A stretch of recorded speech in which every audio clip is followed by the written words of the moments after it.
Nauwi sa malagim na disgrasya ang pagpasok ng isang motorsiklo sa EDSA busway. Patay ang angkas ng habal-habal matapos itong mabangga at pumailalim sa isang bus. Nakatutok si June Veneracion. Dead on the spot ang lalaking ito matapos magulungan at pumailalim sa isang bus sa EDSA kaninang umaga. Angkas ang biktima ng isang habal-habal rider na bigla umanong pumasok sa EDSA busway, kaya nasalpok ng bus. Ayon sa nakaligtas na rider, mag-U-turn daw sana sila kaya pumasok sa EDSA busway. Ito lang mga pindi kasi nasugat po ito. May naramdaman ako dito kasi gumulong ako, pumalsik ako tapos yung sero ko tumalong kaya sa gandaan. Laking pagsisisi ng rider dahil alam niyang mali ang ginawa na nauwi sa pagkamatay ng angkas na matagal na raw niyang kakilala. Sa pamilya ni inaamin ko kasalanan ako pero sana niyo ako. Bigla na lang pumasok sa harapan ko, mag-U-turn daw. Kaya wala naman U-turn daw. Kinailangan pang iangat bahagya ang bus para matanggal ang katawan ng biktima. Lumuwag lang ang traffic nang maklear na ang area. Mula sa pinangyarihan ng aksidente, isang baril at mga magazine na may lamang bala ang nakuha ng mga pulis. Pag-aari raw ito ng biktimang kinilalang si Johaiver Omar. Kompleto po siya ng ID, LTAP at saka permit to carry firearms. Bakit po nga ba siya may baril? Ayon sa ating pagtatanong doon sa mga kamag-anak niya, meron po siyang negosyo na para po sa protection niya, kailangan niya daw po ng baril. Nakakulong ngayon dito sa Traffic Sector 6 ng Quezon City Police District ang driver ng bus at ang habal-habal rider. Pareho silang sasampahan ng reklamong reckless imprudence resulting in homicide. Sa kulungan, humingi rin ng paumanhin ang habal-habal rider sa driver ng bus. Malaking patawad saka di ko ginusto saka dapat namatay na nga lang din ako kung ganun kasi parang nakonsensya ako. Sabi ng Special Action and Intelligence Committee for Transportation, ang malagim na insidente ay dapat magsilbing paalala na hindi dapat gamitin ang EDSA busway ng mga hindi otorisadong sasakyan. Para sa GMA Integrated News, June Veneracion, nakatutok 24 oras. Humingi ng paumanhin si Senator Robin Padilla sa mga anyay na offend sa kanyang pahayag tungkol sa marital rape sa isang pagdinig sa Senado. Sinabi ni Padilla ang kanyang ginawang pagtatanong ay paraan para makakuha ng informasyon. Malaki anyang may tutulong kung well-informed ang tao sa usapin ng marital rape o ang rape sa pagitan ng mag-asawa. Makatutulong din anya ang mga pagtatanong sa hearing sa pagpapatupad, pagsusuri o paglikha ng mga batas. Sa pagdinig ng nakaraang linggo, tinanong ng senador kung ano ang pwedeng gawin kung in-hit anya ang isa sa mag-asawa. Ngunit ayaw naman ng kabilang panig.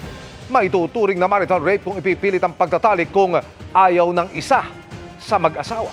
Pagbibigay diin ni Attorney Lorna Capunan, no means no.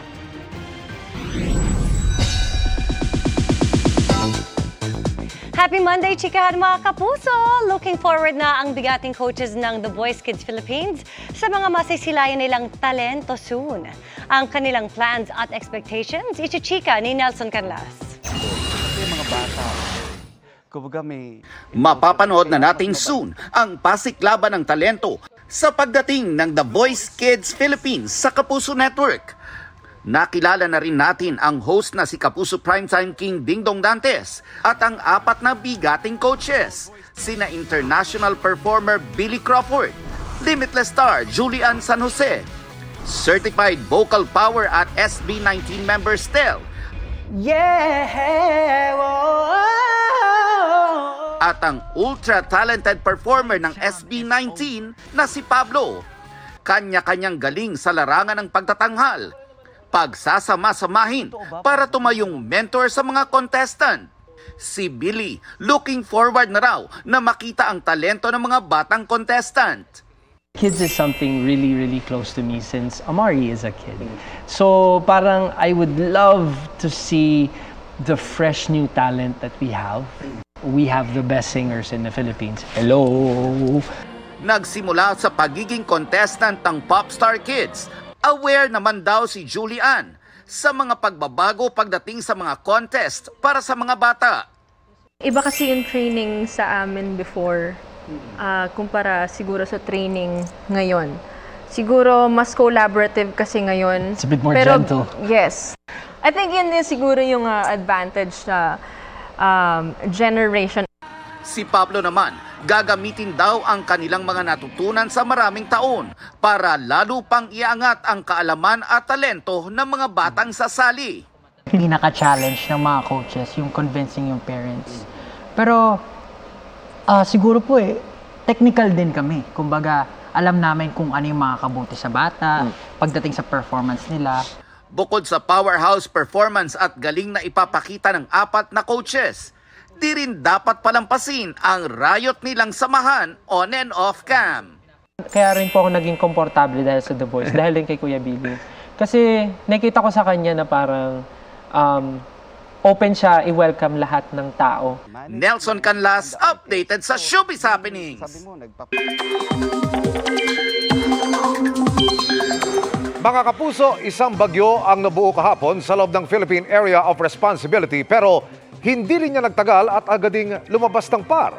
Dahil nakalabas na, hindi na ito tinatawag sa local name na Dindo kundi sa international name na Jong Da-ri. Kumikilos siyang pahilaga at tuloy-tuloy ang paglayo sa ating bansa. Pero isang low pressure area pa po ang minomonitor sa labas ng PAR. Nasa layong 1,440 kilometers silangan ng extreme northern Luzon at inaasahang kikilos pa northwest. Sabi ng Pag-asa, posibleng pumasok yan sa PAR anumang oras ngayon o di kaya bukas. Mababa naman ang tsansa nitong maging bagyo at wala pang epekto. Sa ngayon, habagat pa rin ang iiral sa may extreme northern Luzon habang thunderstorms naman sa natitirang bahagi pa ng bansa.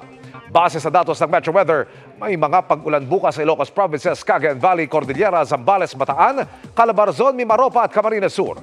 Posible rin ang ulan sa Antique, Negros Island, Cebu at ilang bahagi ng Leyte Provinces.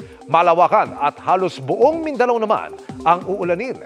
May heavy to intense rain sa ilang probinsya kaya maging alerto pa rin sa banta ng flash floods o landslide. Sa Metro Manila, mataas pa rin ang tsansa ng ulan lalo bandang hapon o gabi. Gaya ng naranasan kanina sa ilang Luzon. Malakas ang buhos ng ulan at hangin sa Quezon City. Mabilis namang binaha ang ilang bahagi ng Espanya Boulevard sa Maynila. Paalala po mga kapuso, kahit matindi ang init at alinsangan ng panahon sa umaga o tanghali, posible pa ring umulan bandang hapon o gabi dahil sa thunderstorms.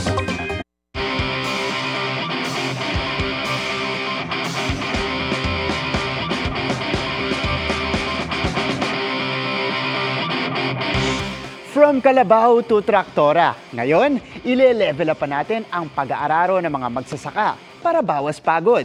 Imagine, traktorang automated at remote controlled. Tara, let's change the game for our farmers.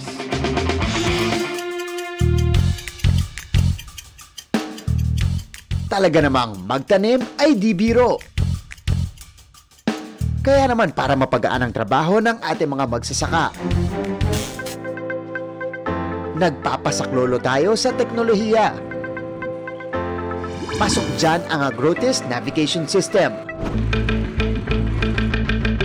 Isang platform system na ikakabit sa mga traktora para maging automated.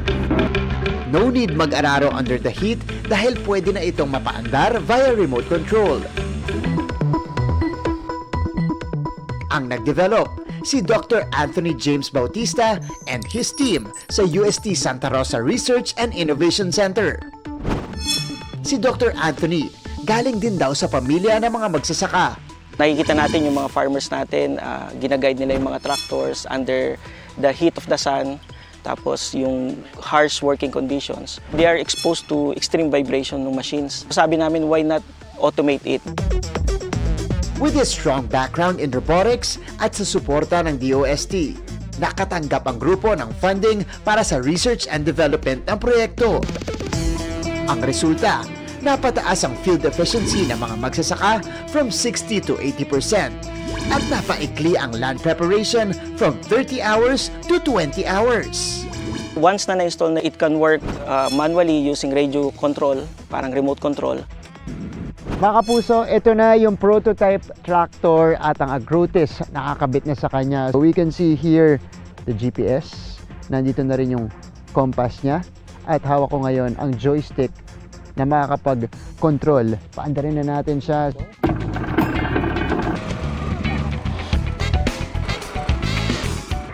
Kakanan tayo. Yan na! Here we go. Let's go. May feature din ito for autonomous navigation. Mag-isa na lang siya magta-travel at pupuntahan niya yung mga nakaset na waypoints. Gumawa na rin sila ng system para kahit maraming traktora, kayang mapagalaw at the same time. At syempre, may safety feature para ma-switch off ito in case of emergency. So yung farmers, imbis na nasa ilalim sila ng matinding sikat ng araw, dito lang sila sa gilid, may silong. Gaano naka-ready ang Agrotis for commercialization? Next year, maybe second quarter, so that marami pang mga farmers ang mag-benefit dito sa technology. There you have it mga kapuso, it's a game-changing innovation to help the labor conditions para sa mga magsasaka natin. Para sa GMA Integrated News, ako si Martin Javier, changing the game! Walang takas ang isang lalaki matapos mabistong sangkot umano sa pagtangay ng mga kargamento ng mga pinasukan niyang trucking company. Ang suspect, nahulihan pa ng baril. Narito ang eksklusibo kong pagtutok. Pinatunog ng mga pulis ang sirena ng kanilang mobil para patabihin sana ang nakamotorsiklong suspect pero tumalon ito sa kanyang motorsiklo at saka nanakbo sa damuhan sa gilid ng highway. Nang abutan ng mga pulis. Tumakbo, posas. Posas. Dalawa. Sino ka? Sino ka? Ano pangalan mo? Ha? Robert. Robert? Oh. Oh, ba't may baril dito? Nakuha umano sa kanya ang isang paltek na kalibre 38. Yung baril ba, di-unload mo muna. May baril ka? May baril, may baril. Ikaw ay inaaresto namin sa salang illegal possession of firearms and ammunitions. Bukod sa warrant of arrest sa mga kasong reckless imprudence resulting in damage to property at paglabag sa city ordinance, inaresto ng Task Force Limbas ng PNP Highway Patrol Group ang suspect dahil sa umano'y kinalaman ito sa pagtangay ng mga kargamento ng iba't ibang trucking company na kanyang pinasukan. Ang modus, mag-a-apply daw siyang truck driver pero ilang araw lang, gagawa na ng kalukuhan. Lalansihin niya yung kanyang dispatcher, pabibilhin ng tubig o di kaya ng sigarilyo sa isang convenience store, and then that's the time na itatakbo na niya yung mga kargamento. Yung mga cargo trucks ay kanya namang i-abandon. Isa sa mga nabiktima, sinimut daw ang lahat ng laman ng mga delivery truck. Kasi nakaselyo siya, so yun yung sinira para mabuksan yung pintuan ng truck. Tapos yung truck po, saan iniwan? Inabando na malapit sa garahe namin sa Caloocan. Sabi ng mga otoridad, hindi na bago sa ganitong modus ang suspect at bilang katunayan, gumawa na raw ng social media page ang mga naging biktima niya sa dami nila. More or less, meron na po siyang 10 complainant. So in every delivery, more or less po ang amount ng mga cargo is 400 to 500,000. Ayon sa mga biktima, maging leksyon daw sana ito sa iba. Nakunan ng kaukulang dokumento gaya ng pulis o NBI clearance sa mga aplikante at hanggat maaari, alamin maigi ang background nila. Dahil okay naman yung kanyang pagbabiyahe, hindi ko na naisipan, sir, na hanapan siya ng mga documents pa ng ibang requirements niya. Una-una, wag nang mag-hire ng driver or helper through social media. Kasi hindi natin alam kung yung kausap ba natin is totoong tao. Magkano lang po kinikita ng isang trucking company. Hindi po namin kinikita sa isang buwan yung nakuha sa amin. So, kami po mananagot nun sa client namin. Kami ang mababayad. Kinasuhan ng qualified theft at illegal possession of firearms ang suspect na patuloy naming sinusubok na makunan ng panig. Para sa GMA Integrated News, Emil Sumangil, nakatutok 24 oras. Nilinaw ni Senador Bato de la Rosa na hindi si Congressman Romeo Acop ang pinatamaan at tinawag niyang oportunista. Sa pahayag ni De La Rosa nitong weekend, tinawag niyang oportunista ang mga kongresistang dati umano ay puro papuri pero ngayon bumabatikos na sa drug war ng Administrasyong Duterte. Sagot naman ni Acop dito na isa sa mga nag-iimbestiga sa Duterte drug war, si Bato umano ang tunay na oportunista kaya naging PNP chief at senador. tuta umano ito ni Duterte. Kanina humingi ng tawad si Bato kay Acop at nilinaw na hindi ito kabilang sa tinawag niyang oportunista. Ayaw na ring patulan ni Bato ang bansag sa kanyang tuta. Sinusubukan pa naming kuhanan ng pahayag si Congressman Acop. Ayon kay De La Rosa, hindi lang daw niya nagustuhan ang pag-iimbestiga sa umano'y EJK ng war on drugs dahil sa paulit-ulit na umano ito. Itinanggi yan ni Congressman Benny Abante na chairman ng komiteng nag-iimbestiga sa umano'y EJK noong panahon ni Duterte. Mas mabuti umanong pumunta si De La Rosa sa mga pagdinig para tignang mabuti na hindi ito paulit-ulit.